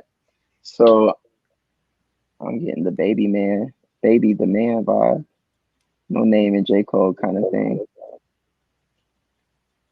I'm getting baby the man vibe. Baby the man, like not baby the man, but baby the man. Like, are you babying me? Oh, okay. The baby the man, yeah. It's another baby. The baby, little Oh, okay, baby. okay, okay. Yeah, okay, okay. Babying the man. Okay, yeah, yeah, yeah. Yeah, yeah, okay, okay. I can see that. Yeah. So I'm just saying, like, is that even comparable for us to step up and be that change that we actually want to see, like within our stereotypes? Is it relatable or not? Like, is I see what I kind of do see what you're saying. I'm gonna say this. I think the problem in both those situations is one, the generalization, and then two is the like the action of doing whatever you're getting joked about. That's two, and then three is the like I guess the culture that created that, right? And like at the end of the day, it does, like you said it already. It comes down like it's our ultimate decision to choose differently. But like before that can happen, like the awareness has to be brought in those situations, and then you can't ruin it. You shouldn't generalize to the fact that that ruins your perception before you even arrive in the situation. You know what I'm saying? I know some women don't even have the luxury to wait till it gets there because, like, in some cases, it could be domestic violence. You know what I'm saying? I understand that, but like, in every situation isn't like that. Just like how every stereotype isn't true, right? But you going into the situation thinking that stereotype is true, right? It presents like obviously a hostile territory, and sometimes like in I'm talking specifically race situations, it's like, okay, yeah, you see what you want to see. You know what I'm saying? So that's the danger in generalizing a stereotype like that, as far as like, okay, with race or with, oh, you know what I'm saying, jokes about men. Like, I mean, we have names for our models of thinking about it. He ain't shit. Fuck boy. Fuck nigga. You know what I'm saying? Um, whatever it's gonna be. You know what I'm saying? And don't get me wrong, guys, we have our slew of things, hoe, whore, whatever. You know what I'm saying? These hoes for everybody, whatever. But yeah, I think we can't perpetuate that stereotype. An awareness does need to be brought, and it comes down to our choice. one thing that I would say, Smino, one of my favorite artists, I love Smino. he tweeted on the 21st. He said, "Ghetto is a motherfucking compliment," and I fuck with that. Because again, we talking about shifting mindsets, not letting our oppressors have the power to define our realities and whatnot. So I'm just relating that to the whole stereotype talk, saying like, shoot, they may say it's ghetto, but that's a compliment. Like it depends on how you look at it. Like somebody commented and said, honestly, it's just they just think it's under resourceful people being innovative. Like that, it depends on what context. Yeah, and who's saying it? I don't Are know you how saying? What are you saying, Jalen? What are you saying, like, bro? the white person probably call a black person ghetto. Their intent and their, what they mean by saying that probably isn't very I complimentary. got you. Yeah, that makes sense. Yeah, you're right. You're do right. you And if it's let a that? woman calling it, no, I'm sorry. Go ahead. I was gonna say, do you let that impact us or not? Like, for instance, this is going back to like the similar to like, do you let the M word slide or do you not? Like, does it impact you or does it not? Does you somebody calling what you doing ghetto? Does it impact you or does it not? Like, It depends. Are they talking about me or are they talking to my face? Are these just yeah, chirp from the crowd or, is this a personal situation? let's see. Maggie said, "Nah, can I say something a little testy? Of course. Operating from the stereotype that all men are dangerous has kept a lot of women alive." I feel that. I feel that. It's like As a Kenny said, survivalist mindset. Like that's kind of what women have had to like follow. Yeah, like, I agree. yeah, you don't have no time to figure out if that's a good man or a bad man. Yeah, it's So I like feel that. how Allison was saying earlier. She was saying like, I just personally can't accept any polygamous relationship. I can't see how like that would be good for me. Yeah, and I mean, I agree with what y'all are saying, Maggie, you too, and like I guess something that I heard yesterday. So I was going by the bookstore, like being in that. At the end of the day, survival is the goal, right? But when that survival comes at the cost of like relationship, when that comes at the cost of like a certain standard of living, if we're talking about even race or sex, you know, it's just like wow, that's, you know, the acceptance of that. And I'm not saying that you're saying we're accepting that, but the acceptance of that is accepting a lot of the consequences of things that are detrimental to the continuation of our people.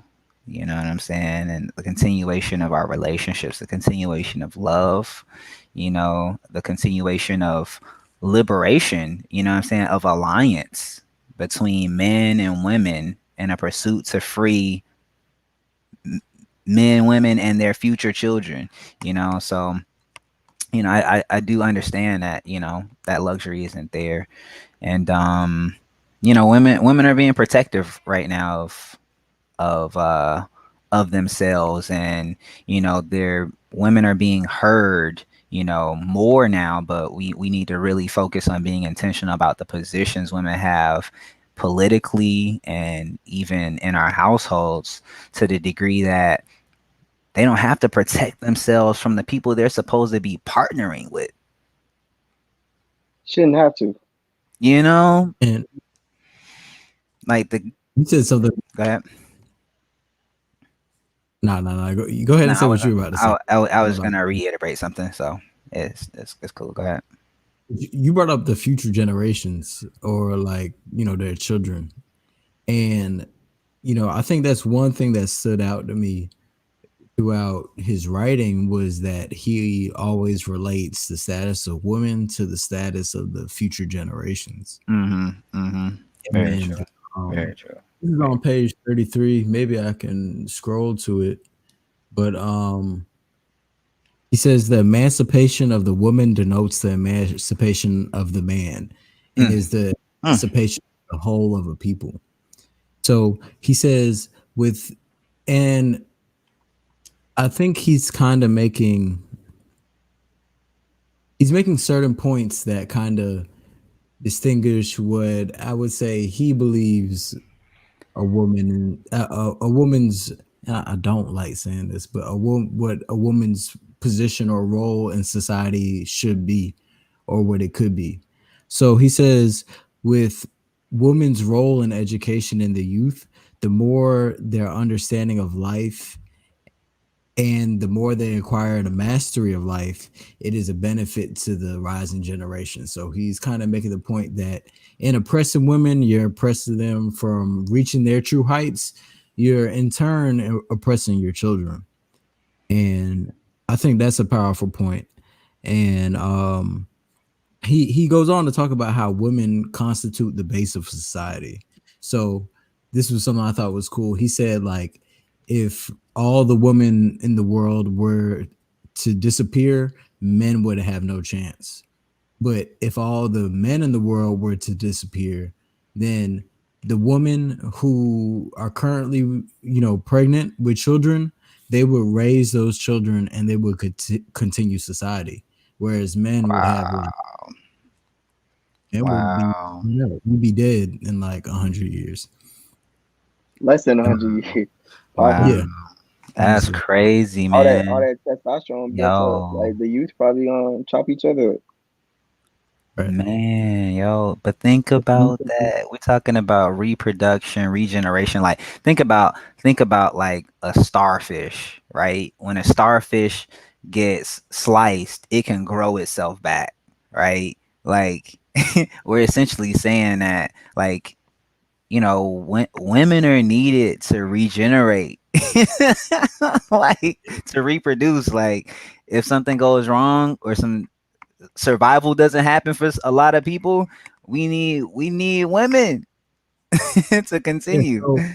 So to Maggie's point, I see what you're saying, but I think he's just talking about the current situation of our society because he points out that few men educate their children. Like in our society, men aren't the people that take control of the education and the socialization of their children. It's the woman.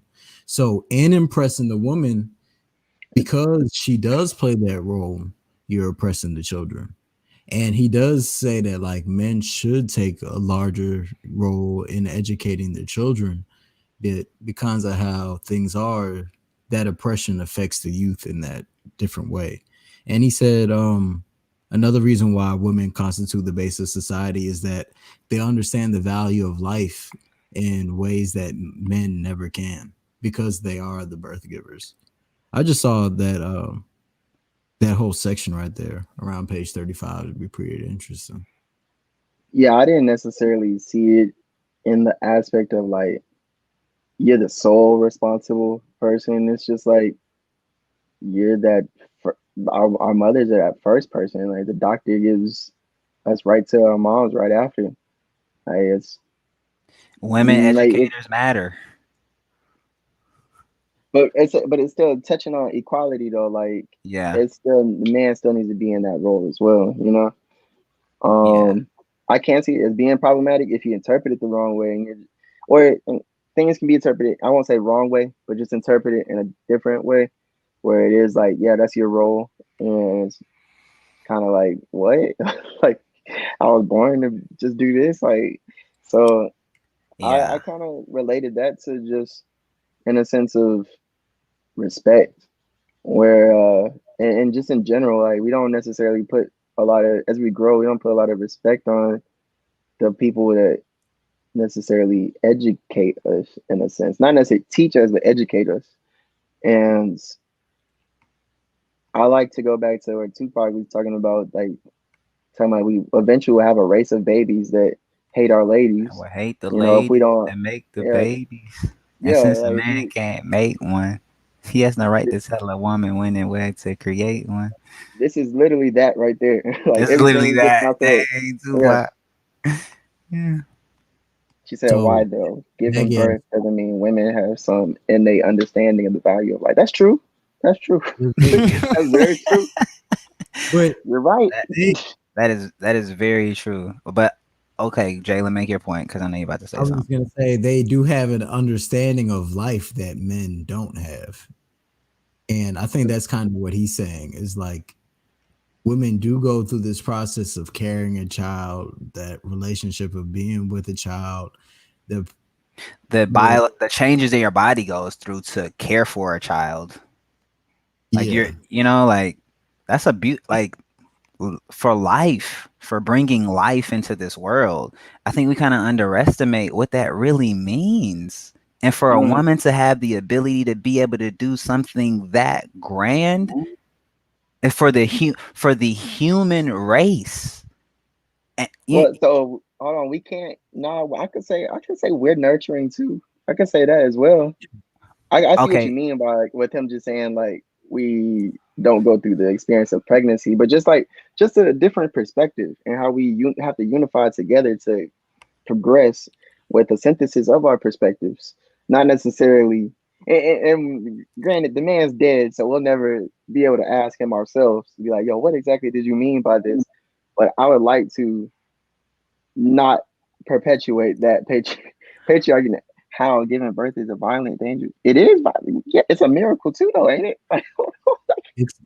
It's like that cyclical process of life and death, and there's beauty in that. That's what I would say.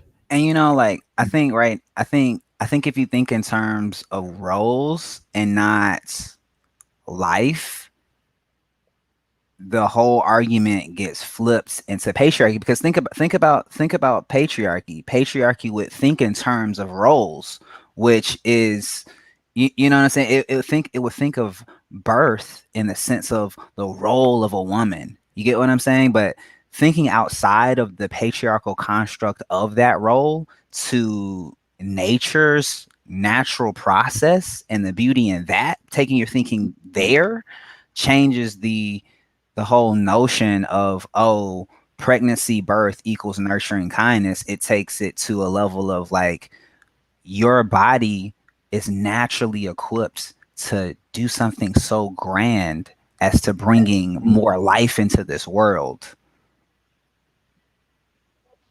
I'll say this Both from me. sides. What I'm taking from what I'm taking personally is more so of getting away from the roles, but kind of touching on what Haven asked earlier, like how do men get in touch with their feminine side and vice versa, women get in touch with their masculine side, and coming to the better self and with your partner to bring Right. those two experiences together. Not necessarily like, yo, since you the man, you doing this, and you the woman, you doing this, but being in touch with those masculine and feminine essence to actually be better parents or be better people for the next generations, and not necessarily trying to push people towards those patriarchal ideals, you know. Mm-hmm. And like I said, people may have different. See, she said, "Nah." Like people may have different perspectives. I get it. I get it. So, What she said? Nah. So what? I think, I think it's a patriarchal idea that pregnancy, birth, and nurturing, understanding the value of life is all of a woman. I can agree with that. Yeah, Um, because I think men can have that same understanding. I agree. And I agree, women do abandon their kids all the time. I don't think that Sekou Toure is saying that, these are the way that things have to be. I think he's more or less kind of giving an analysis of how things Things are. are. I do agree with what you're saying too, Jalen.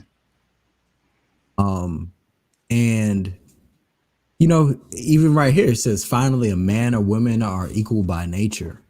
All men need a woman, and whatever the heights they attain, nature requires that a man should feel in his full blossom and natural and complete unity only in the woman's company. Well, that's kind of like what I'm talking about. But I think he thinks men and women are equal and they can play whatever role they want to. I think he's more or less just kind of like giving an analysis. That's kind of how I took it. yeah, that's the way I was taking it as well. As in, like, you don't have to go into those roles. Just it's more about uplift to a true utopian form of what we would consider to be equality. Because like if you were to ask the question like what role do women play in society today, it would be the like I think largely it would be the nurturer, the teacher. Like we could say those Stereotypically. Yeah, stereotypical. Yeah. if it in a I would say that would be a stereotypical way, but that's status quo thinking, Yeah. But I think the book. I think he He's trying wrote to the get book. away from that. Yeah, I think he wrote the book. Yeah, acknowledging that okay, this exists as a status quo, and of course, like we said before, he has his biases as a man too. Writing this, we can see it sometimes, but the idea is still there for like kind of trying to break down that construct. And I think it's interesting that he wrote a book about women in society as a man, just in general, right? So either and that could mean two things: either he's very removed from this, or he's trying to use his role as a man. Yeah, I reading. like your question, Maggie, because this is Other- why we actually have this whole platform going. So we Yeah. can like create this think tank to catch things that we might not have caught before. Like that's literally what our discussions have been about, where like we just trying to bring things to one another's opinion. We're not saying we disagree or anything. This is just what we've taken and we're just bringing it to the table. And we also Yeah. appreciate what you're bringing to the table because you're also bringing a different perspective that as like we said, like we don't see that as a man. Like we have our bias where I'm blind to certain things where like you being the counterpart of the species can help me see things I never could see before, and vice versa. So I will say yes. I based off of what you said earlier, where he's perpetuating the thing that he talks about, I can see that, but I also know that I'm not catching everything. I can't acknowledge and admit that I definitely don't catch every single thing I read. Right. Yeah, I agree. I agree and acknowledge, I guess, that yeah, there is some either implicit or unchecked patriarchal ideas, but I I think in it, Oh, okay. in what She said she's asking in a friendly way. Oh in a yeah, funny way. Oh, you were Yeah, yeah. laughing. We You weren't didn't. You didn't taking put it. the laughy faces. We was taking you serious. No, it's like no hard. Nah, we're not taking. We laid back people like Yeah, but on it. yeah, I think it's interesting to acknowledge, okay, the fact that women have everything they need to make a child. Men have a part of that. Men don't give birth, they contribute to a process like birth. That they contribute to a process that is birth. And I don't think we should dichotomize the role of what a woman should be or a man should be because a woman gives birth and a man doesn't. But I think we should look at just the beauty in that partnership. Period. You know what and You say we shouldn't. I think we should acknowledge the beauty in that partnership, and we I'm not. shouldn't. I'm. Yeah, we shouldn't Right. dichotomize. Okay, okay. Right. Yeah, I agree. I agree. We shouldn't dichotomize our thoughts around it based on certain biological realities, because that's when things start getting wrong, you know, and put off. Like that's what we're essentially talking about. But if we accept the fact that, oh wow, the way life is set up right now, you know what I'm saying? Maybe evolutionarily in the future or something else will happen, but I don't know. But how we set up biologically right now is meant for that partnership to create life, and it's meant for the goal to be for two parents to raise a child successfully, right? And I think taking it further than that by assigning certain roles or patriarchal ideas to it distorts this whole idea that should be just a beautiful union that creates life that goes on for man in society, you know. Um, I think is even just without just the union of two, but just the union of the entire community. Because like the old proverb, it takes a village. So I think that's also a big factor as well. Just getting the whole culture on that same wavelength. Realizing like we all got to be better people to help contribute to this family. Yeah, I agree. I know. that's real. I Yeah, will say this. I do gotta get ready to roll out though, y'all. No, we on the same It's page. been All I was real. about to say something. Yeah. I was gonna hit, like Mag next time we join. We said like we didn't say it explicitly in the beginning, but I know Kenny mentioned it. We read like the first half of the book. We're gonna continue discussing the second half, and would love for you to actually join on with us. I know you said it's 3 a.m. in Kenya. Or just Uh, audio. yeah, or just with audio. We have a Jegna in Kenya right now as well, and I know he's on a total different time. Like when we talk to him, it's like turning into nighttime, and we can see his whole screen turn black by the time. Yeah. So like we understand, and we just appreciate you for tapping in with us. Definitely. But we'd love for you to continue next time, which you actually haven't from just not even just the perspective of being on the opposite side of gender or sex, but you're also on the opposite side of the world. So you've seen things that we haven't seen. True. Very And true. that is very valuable in this world because we're global citizens. And that's the type of thinking that we're moving towards instead of just thinking it's American exceptionalism out here and trying to connect with our fam across the diaspora. You can make it slightly earlier. I'll come through. Hmm. How Slightly much earlier? earlier. Man, what we gotta do, Maggie? Yeah, how much earlier? What you need? Like, let's see, if it was like 3 a.m. and it was like 8, I'm assuming. She was like, I need y'all to call me at 3 a.m. How about You gotta, that? But for everybody else that joined on as well, I appreciate it. Again, like, comment, share, subscribe. Please, we have this platform just for us to continue to discuss with one another and bring different perspectives so that we can grow with one another. As we see with the turn of events this year, these type of conversations are needed to where we can reimagine our future where we can reimagine possibilities that weren't here or weren't necessarily given to us throughout our education system, you know, and growing up. This is actually a hostage situation. We're fighting for our minds. Right. Not literally. Like, nah, don't be selfish with your intellect. Come on, God gave you a gift. Share it with us. What'd she say? But thank you so much for your involvement today. Actually, like you're part of why this was a great show. So thank you. Absolutely. Not really though. So Thank you. seems like we're kind of ending off. So if y'all would like to follow us on Instagram, our account is at unlocked TBC. To be And continued. yeah, to be continued until next time. But yeah, so next time we'll finish the second half of this book and probably decide what we want to read next. Again, just be on the lookout for future book giveaways, future opportunities to link up in person for those that are local here in Atlanta, Georgia.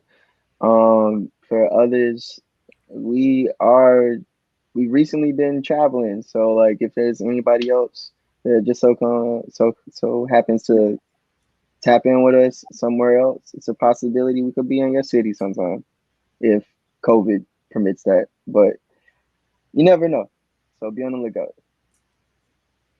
Boy, Zach finna get flued out. I had to say me and Haven. I gotta put that out there. I can't be for the streets. Oh, man. Man. Sorry, Haven, we couldn't get you in here. You were missed. Yeah, Haven. For your participation in the comments. Thanks, Tiffany. Thanks, Tiff. Yeah, boy, shouts out to Tiff. Tonight. Awesome. I love seeing people from all over the world coming in here. Who else was in here today? Olivia came in here. She dropped a hey. So thanks. All right, everybody. folks. I gotta run. I'm gonna holla at y'all. All right. Keep Yeah, doing what man. y'all doing. Keep liberating minds. Black liberation to education. That's right. Book club. Unlock TBC. The book club / to be continued. All right, y'all. I'm gonna holla at y'all though. All right. Last announcement I would say is just also be on the lookout for guest appearances that are possibly coming soon from people that are well reputable in our communities out here. So just be on the lookout for that. Say that one more time, bro. So we might got some fire for y'all. Right. We got some things up our sleeve. Just can't let y'all know that yet, you know. But we speaking of affirmations and positive energy in the air. So Most of. All right. So next Sunday after next, we'll be back. All right. all right, fam.